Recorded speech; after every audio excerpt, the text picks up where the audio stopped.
Hi there, welcome to another viewer-suggested financial year 23 results video. I'm kneppyinvests. Well, that's not my name, that's just the name of this channel. And in today's video, I'll be talking about Whitehaven Coal. And just by the name, we know what this company does. They are a coal producing company. In fact, thermal and metallurgical coal producer with 4 mines in the Gunnedah Basin of New South Wales and a few near-term development assets. I think they do have a few projects in Queensland, if I remember correctly, inland of Gladstone, that sort of area, maybe towards Emerald, but they're not in production right now. Now, coal is really interesting because if I suggested, asked viewers of this channel for suggestions of financial year 20 results back in the middle of 2020, coal would not have been suggested. There would have been not one coal company suggested because that was the bottom of the coal cycle.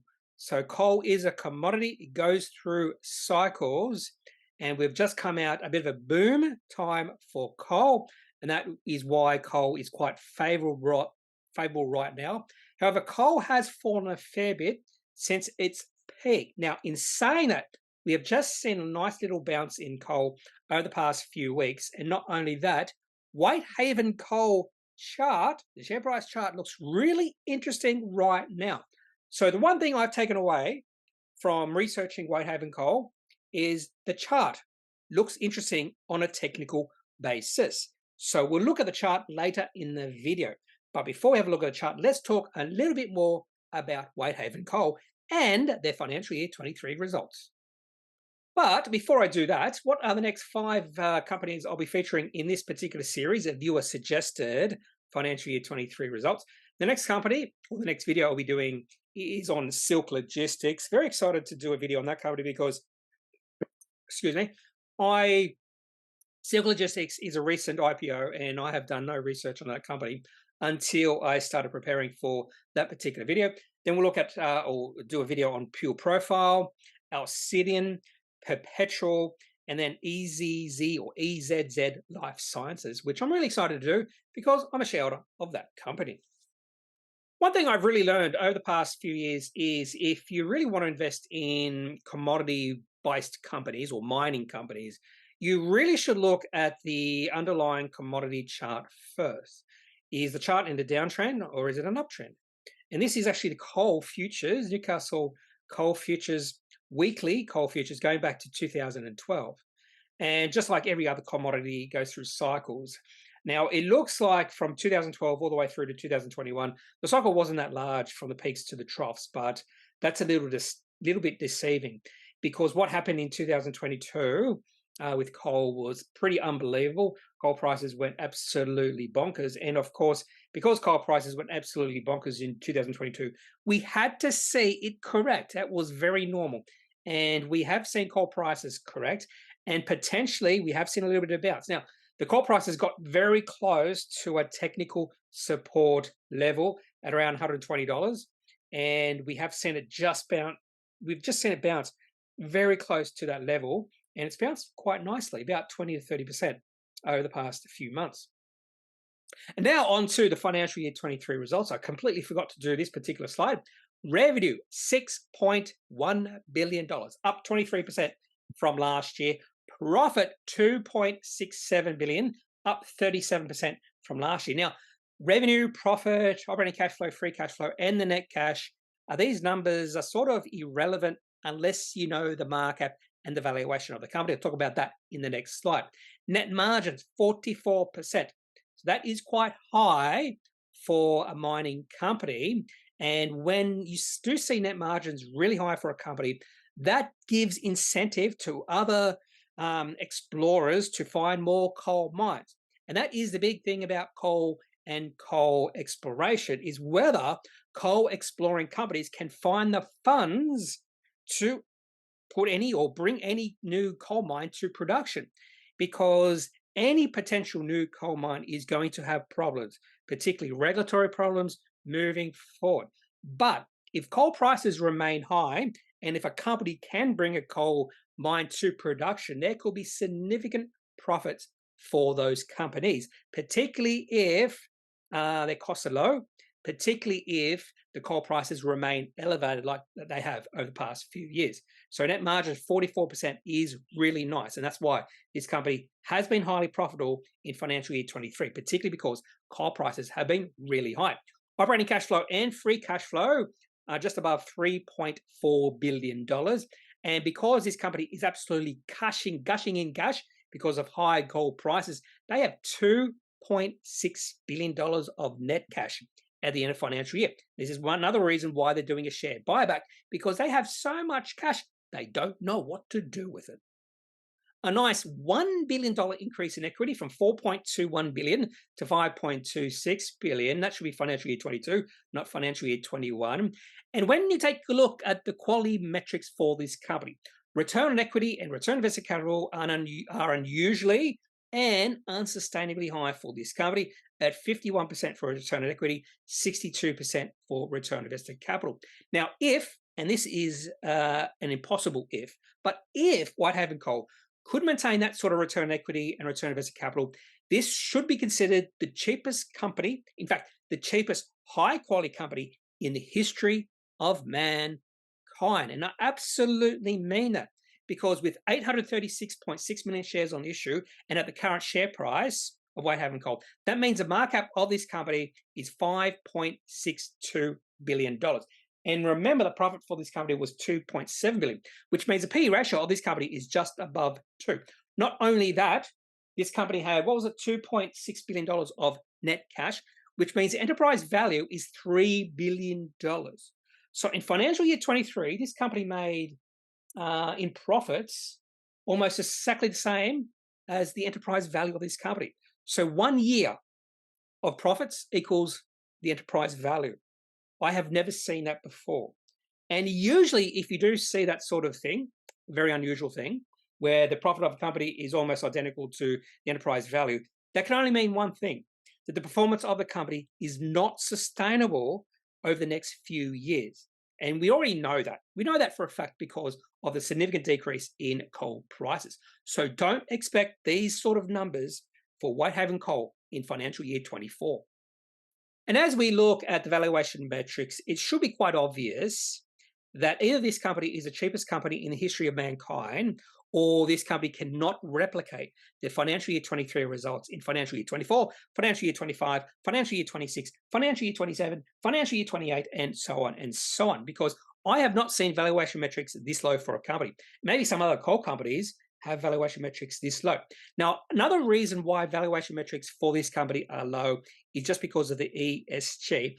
And there's probably a lot of investors out there who just refuse to buy coal companies. So more than likely, coal companies are going to have a bit of a discount to their valuation. But the PE ratio, 2.1. Price to book ratio, 1.07. And the EV to free cash flow, one of my favorite metrics, is less than 1. And that's saying this company made more free cash flow than enterprise value in financial year 23. Also did a reverse DCF. So what would the free cash flow have to grow or decrease at to justify the current valuation? It's actually negative 30%. And again, I have never seen that when I've done a reverse DCF.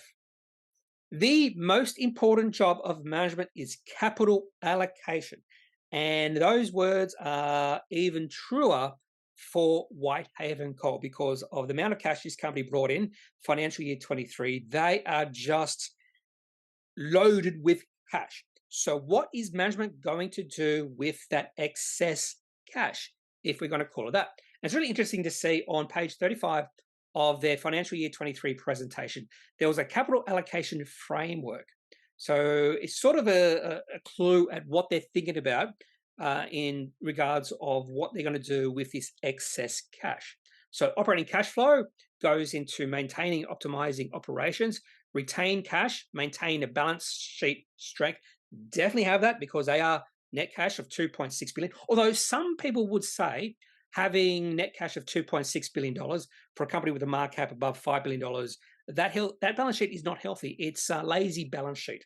So keep that in the back of your mind. If you do listen to some experts who would say that sort of balance sheet is lazy, and they also mention here in point 3, return to shareholders, dividends and buybacks.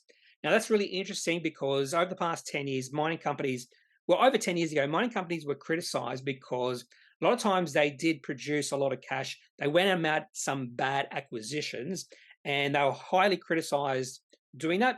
And then we've seen a lot of mining companies go from making acquisitions to giving their cash they generate in operations back to shareholders in terms of dividends and buybacks.